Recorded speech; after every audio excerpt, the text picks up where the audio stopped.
Dear students, welcome in our channel. इस वीडियो में हम सीखने वाले हैं class 12 subject chemistry unit number 2 का पार्ट 3। इससे पहले हम 2 पार्ट देख चुके हैं। इस पार्ट में हम सबसे पहले देखेंगे मोलरिटी एंड मोलरिटी के बीच में डिफरेंस। दोनों ही देखने में एक जैसे लग रहे हैं, बट यहाँ अगर हम देखें तो मोलरिटी में R दिया है और यहाँ पर L है। ये मोलरिटी है और ये मोलरिटी है, ठीक है। यहाँ पर कैपिटल M दिया, मतलब इसे हम कैपिटल M से रिप्रेजेंट करते हैं और इसे हम स्मॉल m से रिप्रेजेंट करते हैं। फर्स्ट पॉइंट है हमारा डिफरेंस का। In molarity total volume of the solution is consider. Means जो मोलरिटी है इसमें हम जो सॉल्यूशन है उसका टोटल वॉल्यूम देखते हैं, ठीक है। जबकि जो मोलरिटी है इसमें हम जो सॉल्वेंट रहता है उसका मास देखते हैं। क्या देखते हैं? जो सॉल्वेंट है उसका टोटल मास कितना है ये देखा जाता है।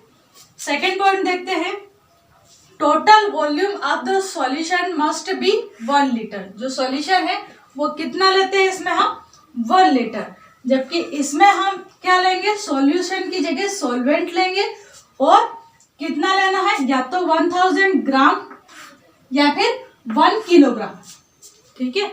जो मोलरिटी है वो किस में मेजर की जाती है? या तो 1000 ग्राम में या फिर 1 किलोग्राम में मेजर की जाती है। थर्ड पॉइंट देखते हैं, molarity change with the change in temperature. जो मोलरिटी है हमारी वो टेम्परेचर में अगर हम चेंज करें तो मोलरिटी भी चेंज हो जाती है। जबकि मोलरिटी में, यहाँ पर R लिख दिया गलती से, मोलरिटी में ऐसा नहीं होता है। ये टेम्परेचर के साथ चेंज नहीं होती, यानी मोलरिटी के ऊपर टेम्परेचर का कोई इफेक्ट नहीं होता। नेक्स्ट पॉइंट है हमारा last point, it expressed in mole per litre. ये जो मोलरिटी है इसे हम मोल पर लीटर में एक्सप्रेस करते हैं, जबकि जो मोलरिटी है हमारी वो मोल पर किलोग्राम में एक्सप्रेस की जाती है, ठीक है। यहाँ पर किलोग्राम है और यहाँ पर लीटर है। इसके अलावा एक छोटा सा डिफरेंस हम ये भी लिख सकते हैं कि it is denoted by capital M and it is denoted by small m। हमारा नेक्स्ट टॉपिक है मोल फ्रैक्शन। मोल फ्रैक्शन क्या है? फ्रैक्शन मीन्स होता है रेशो, और मोल फ्रैक्शन यानी कि मोल्स का रेशो। अब जब भी हम सॉल्यूशन बनाते हैं तो उसमें 2 कंपोनेंट्स होते हैं मेनली। कौन कौन से? एक होता है हमारा सॉल्यूट और दूसरा होता है हमारा सॉल्वेंट। दूसरा कौन सा? हमारा सॉल्वेंट, ठीक है। अब इस सॉल्यूशन में जो सॉल्यूट है उसके मान लो n number of moles present है और जो सॉल्वेंट है उसके capital N number of moles present है। जो टोटल हमारा सॉल्यूशन बन रहा है उसके कितने नंबर ऑफ मोल्स प्रेजेंट है? तो small n plus capital N है, ठीक है। अब मोल फ्रैक्शन क्या है वो देखते हैं हम। मोल फ्रैक्शन क्या है? 2 मोल्स के बीच का रेशियो है। 2 मोल्स कौन कौन से लेने हैं? एक, अगर आप सॉल्यूट का मोल फ्रैक्शन निकाल रहे हैं यहाँ पर, तो ऊपर सॉल्यूट के नंबर ऑफ मोल्स राइट करोगे और नीचे राइट करना है हमें नंबर ऑफ मोल्स ऑफ जो टोटल सॉल्यूशन है उसके नंबर, ठीक है। ऐसे अगर हम सॉल्वेंट का मोल फ्रैक्शन निकालें तो ऊपर हमें यहाँ पर क्या राइट करना है? Number of moles of solvent, और नीचे आ जाएगा total number of moles of solution. ये जो टोटल सॉल्यूशन के मोल्स है वो हम नीचे राइट करते हैं। तो इस टाइप से जो हमारा मोल फ्रैक्शन है वो क्या है? एक टाइप का रेशियो है। किसके बीच में? किन्हीं 2 मोल्स के बीच में। यहाँ पर जो एक कंपोनेंट है वो सॉल्यूट रहता है, दूसरा component solvent. Total number of moles of solution कितने होते हैं? तो small n plus capital N होते हैं। डेफिनेशन अगर हम देखें इसकी तो डेफिनेशन क्या है? Ratio of moles of a component of solution and total moles of solution is known as mole fraction of component in the solution. ये है हमारा मोल फ्रैक्शन, ओके। हमारा नेक्स्ट टॉपिक है मास फ्रैक्शन। जिस type से mole fraction पढ़ा था उसी टाइप से यहाँ पर है मास फ्रैक्शन। मास फ्रैक्शन क्या है देखते हैं। सपोज यहाँ पर हमने एक सॉल्यूशन लिया है, इसमें वन कंपोनेंट में मैंने सॉल्यूट लिया है और इसका जो मास है वो क्या है WA। ऐसे ही दूसरा कंपोनेंट सॉल्वेंट लिया है और इसका मास है WB। टोटल जो सॉल्यूशन है उसका अगर मास देखा जाए तो WA प्लस WB है। यहाँ पर राइट क्या है, number of mass of solute is WA, number of mass of solvent is WB, number of mass of total solution is WA plus WB।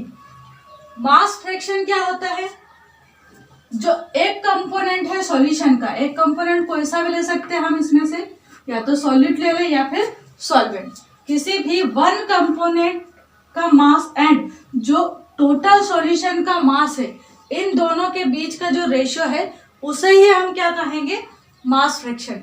Mass fraction को हम या तो सॉल्यूट के बेस पे निकाल सकते हैं या फिर सॉल्वेंट के। अगर सॉल्यूट के लिए निकालेंगे तो ऊपर क्या राइट करेंगे हम यहाँ पर WA, और अगर सॉल्वेंट के लिए निकालेंगे तो यहाँ पर राइट कर देंगे WB और नीचे टोटल सॉल्यूशन का मास। डेफिनेशन देख लेते हैं, डेफिनेशन में क्या कहा है, मास फ्रैक्शन क्या है, ratio of mass of a component of a solution and total mass of solution is known as mass fraction of the component in the solution. ठीक है, मास फ्रैक्शन क्या है, किसी भी सॉल्यूशन के एक कंपोनेंट एंड जो टोटल सॉल्यूशन का मास है, इन दोनों के बीच का जो डिफरेंस है उसे ही हम कहेंगे मास फ्रैक्शन। और next topic is concentration of solution in part per million, in short PPM। What is PPM? PPM क्या है, सपोज हमने यहाँ पर एक सॉल्यूशन लिया है, जो सॉल्यूशन है उसमें 1 मिलियन पार्ट्स प्रेजेंट है। ठीक है, जो सॉल्यूशन है वो कितने पार्ट्स में प्रेजेंट है, तो 1 मिलियन पार्ट्स में प्रेजेंट है इन ग्राम। अब जो सॉल्यूशन 1 मिलियन पार्ट्स में प्रेजेंट है, इसमें जो सॉल्यूट है उसके कितने पार्ट्स प्रेजेंट है इन ग्राम, उसे ही कहेंगे हम PPM। ठीक है, क्या है PPM, सॉल्यूशन के 1 मिलियन पार्ट्स में सॉल्यूट के कितने पार्ट्स प्रेजेंट है उसे कहते हैं हम शॉर्ट में PPM, यानी कि पार्ट पर मिलियन। ठीक है, डेफिनेशन देखते हैं, number of parts of solute in 1 million part of solution by weight is known as concentration part per million, यानी PPM। बाय वेट कहा, यानी कि यहाँ पर जो यूनिट्स रहेगी वो हमेशा ग्राम में लेना है हमें या फिर किलोग्राम में। 10⁶ क्यों लिखा है यहाँ पर, क्योंकि हम यहाँ पर जो कंसंट्रेशन ले रहे हैं सॉल्यूशन का वो कितने पार्ट्स में है, 1 मिलियन पार्ट में है, इसलिए। फॉर्मूला देखते हैं, PPM इज इक्वल्स टू हो जाएगा मास ऑफ सॉल्यूट इन ग्राम, ऊपर राइट करना है, नीचे राइट करेंगे हम मास ऑफ सॉल्यूशन इन ग्राम। तो ये था हमारा PPM टॉपिक। हमारा नेक्स्ट टॉपिक है हेनरीज लॉ। हेनरी नाम के एक साइंटिस्ट थे और इन्होंने एक लॉ दिया था, इन्हीं के नाम पर इस लॉ को हम हेनरीज लॉ कहते हैं।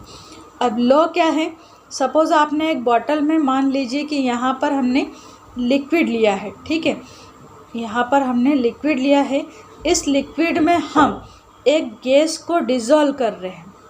ठीक है, तो ये गैस हम जितनी ज़्यादा यहाँ पर ऐड करते हैं उतना ज़्यादा हमें प्रेशर लगाना पड़ता है।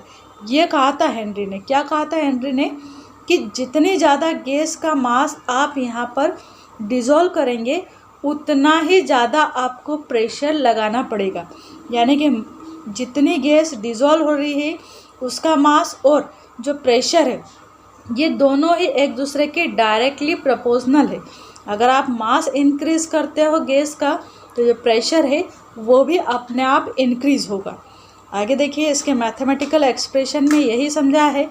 यहाँ पर क्या है, M डायरेक्टली प्रोपोर्शनल P है। फिर ये जो डायरेक्टली प्रोपोर्शनलिटी का इस टाइप से साइन बना है, इसको जब हम इक्वल के साइन में चेंज करते हैं तो यहाँ पर KH करके एक कांस्टेंट यूज़ किया है। जब भी ये साइन इक्वल के साइन में चेंज होता है तो एक कांस्टेंट लगाते हैं हम। अलग अलग जगह ये कांस्टेंट अलग अलग होता है। जैसे यहाँ पर ये जो कांस्टेंट है वो KH है। ठीक है, इसके बाद आगे बताया है इसमें कि KH के अगर हम यहाँ पर वैल्यू निकालें तो ये जो P है उसको हम अपॉन में ले आते हैं, ठीक है। तो क्या बन जाएगा M/P। आगे देखते हैं इसमें क्या कहा है। वेयर M क्या है यहाँ पर, mass of gas dissolve in unit volume of liquid. जो लिक्विड है उसमें गैस का कितना वॉल्यूम डिजोल्व हुआ वो है M। P क्या है यहाँ पर, प्रेशर है। KH क्या है, तो ये कांस्टेंट है, ठीक है। इसके अलावा 1 या 2 एप्लीकेशंस पूछते हैं, यानी कि जो हेनरी लॉ है उसके क्या क्या यूजेस है, एप्लीकेशंस है, ये पूछा जाता है एग्ज़ाम में। तो यहाँ पर हम 2 एप्लीकेशंस अंडरस्टैंड करेंगे। फर्स्ट एप्लीकेशन है हमारी in the production of carbonate beverage. जो कार्बोनेट बेवरेज फैक्ट्रीज है इनमें जो सोडा वाटर बनाया जाता है, सोडा वाटर यानी कि जो हम सॉफ्ट ड्रिंक्स पीते हैं जैसे थम्स अप वगैरह की बॉटल्स है, इनको जब आप हिलाते हो तो इफरवेसेंस के साथ में कार्बन डाइऑक्साइड गैस निकलती है। तो यहाँ पर क्या किया जाता है कि ये जो बॉटल्स है इसमें हाई प्रेशर पर कार्बन डाइऑक्साइड गैस को सोडा वाटर की बॉटल में डिज़ोल्व किया जाता है, ठीक है।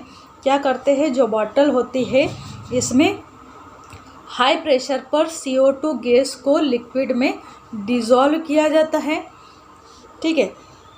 अब ये यहाँ पर जो हम CO2 गैस को डिज़ोल्व कर रहे हैं वो किसके अकॉर्डिंग करते हैं, यहाँ पर जो हेनरी का लॉ है उसी के अकॉर्डिंग। हेनरी ने पहले ही समझा दिया था कि जितनी ज़्यादा आप गैस का मास डिज़ोल्व करना चाहते हैं उतना ही आपको प्रेशर लगाना पड़ेगा, यानी कि मास प्रेशर के डायरेक्टली प्रोपोर्शनल रहता है। इसके अलावा हम रेस्पिरेशन में भी ये जो हेनरी लॉ है इसका यूज़ करते हैं for respiration in deep sea. जो गोताखोर होते हैं जिनको हम सी डाइवर्स बोलते हैं, वो जब समुद्र के अंदर गहराई में जाते हैं तो अपने साथ में एक ऑक्सीजन का सिलेंडर लेके जाते हैं, ठीक है। ये जो सिलेंडर होता है इसमें हाई प्रेशर पर oxygen and nitrogen gases fill की जाती है, साथ में हीलियम गैस का भी इसमें मिक्सचर रहता है, ठीक है। तो ये दोनों ही एप्लीकेशन है हेनरी लॉ की।